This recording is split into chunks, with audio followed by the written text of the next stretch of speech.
A7 न्यूजमध्ये आपले स्वागत। रावसाहेब दानवे यांच्या हस्ते जनशताब्दी एक्सप्रेसला हिरवी झेंडी। रेल्वेसाठी हिंगोलीकरांनी उभारलेले आंदोलन अलीकडच्या काळातील सर्वात मोठे आंदोलन होते, अशी स्वीकारोक्ती देत रेल्वे राज्यमंत्री रावसाहेब दानवे यांनी हिंगोली मुंबई जनशताब्दी एक्सप्रेसचा शुभारंभ केला। यावेळी व्यासपीठावर खासदार हेमंत पाटील, आमदार तानाजी मुटकुळे यांच्यासहित अनेक मान्यवर उपस्थित होते। जनशताब्दी एक्सप्रेसच्या उद्घाटन प्रसंगी आपला जुना काळ आठवत नामदार दानवे म्हणाले, कैलासवासी गोविंदभाई श्रॉफ यांच्या नेतृत्वाखाली मराठवाड्यात रेल्वेसाठी आम्ही आंदोलन उभारले होते।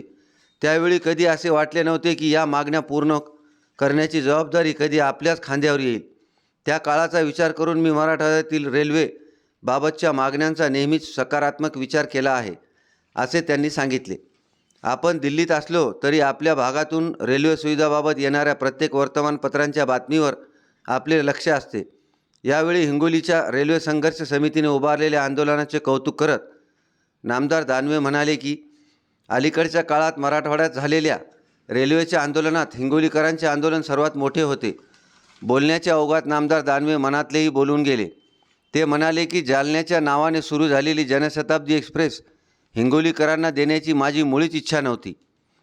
यावेळी खासदार हेमंत पाटील, आमदार तानाजी मुटकुळे, ॲडव्होकेट शिवाजी माने, माजी आमदार रामराव वडकुते, गजानन घुगे, रामदास पाटील सुमठाणकर, डॉक्टर श्रीकांत पाटील, नंदकिशोर तोष्णीवाल, ॲडव्होकेट के शिंदे, सुनीलजी देवडा, फुलाजी शिंदे, गणेश साहू, जेठानंद नेनवानी, पप्पू चव्हाण आदीसह मोठ्या संख्येने नागरिकांची उपस्थिती होती।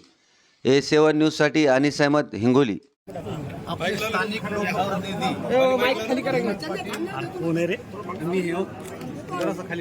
मुटकुळे साहेब, घुगे साहेब, वडकुते साहेब आणि पत्रकार आणि स्थानिक नागरिकांनी माझ्याकडे वेळोवेळी मागणी केली की हिंगोली आमचा जिल्हा आहे, परंतु या ठिकाणाहून आपल्या राज्याची राजधानी मुंबईला जाण्यासाठी एकही गाडी नाही। प्रामुख्यानं त्यांनी जनशताब्दी गाडीची मागणी आमच्याकडे केली।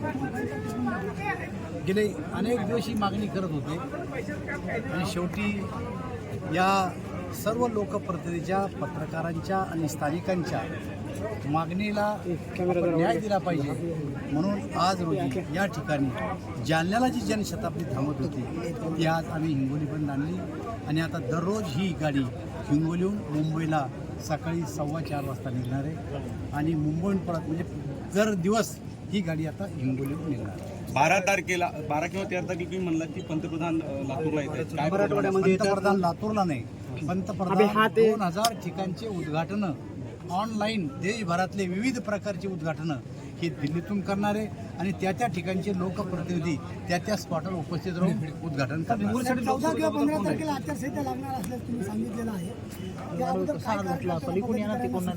काहीही सूचना नाही कार्यकर्त्यांना।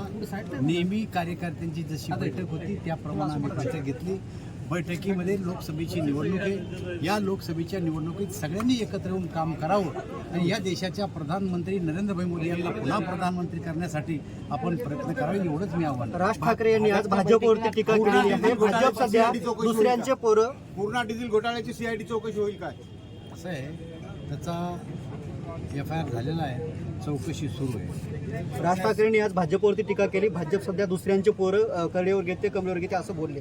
मला असं वाटतं की आता राज ठाकरेंनी जी टीका केली, निवडणुकीचे दिवस आहे, आरोप प्रत्यारोप, त्या टीकेला काही उत्तर देण्याची गरज नाही आहे। त्यामुळं त्यांनी जी टीका केली ती त्यांच्या सोयीनं केलेली टीका आहे, आम्ही काही कोणावर टीका टिप्पणी। ते असंही म्हणाले की राष्ट्रवादी दोन्ही राष्ट्रवादी, अजित पवारांची राष्ट्रवादी आणि शरद पवारांची राष्ट्रवादी एकच आहे, चुत्या बनवण्याचं काम चालू आहे असं बोलले। मला असा शब्दप्रयोग मी ऐकला नाही। बरं, युतीमध्ये भाजप आणि सेनेमध्ये जागा वाटपावर मोठी रस्सीखेच होती। शिवसेनेला जागा वाटपात समाधान केलं जाणार आहे का? एक गोष्ट लक्षात घ्या, या ज्या काही बातम्या आहे या पूर्णपणानं निराधार आहे। आमच्या कोणत्याही पक्षामध्ये जागा वाटपाच्या संदर्भात मतभेद नाही। गेले 3 दिवसापासून पतंगबाजी ऐकतो आम्ही, त्यात कुठल्याही प्रकारचा सत्यता नाही आहे। आम्ही सर्वजण एकत्र बसून जो काही न्याय आमच्या मित्र पक्षाला देणार आहे तो योग्यरीत्या न्याय देणारी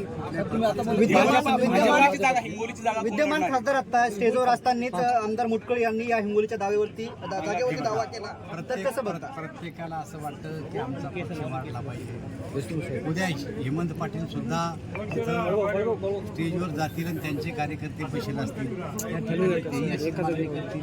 त्यामुळं कार्यकर्त्याचा आम्हाला उत्साह वाढवाच लागतो.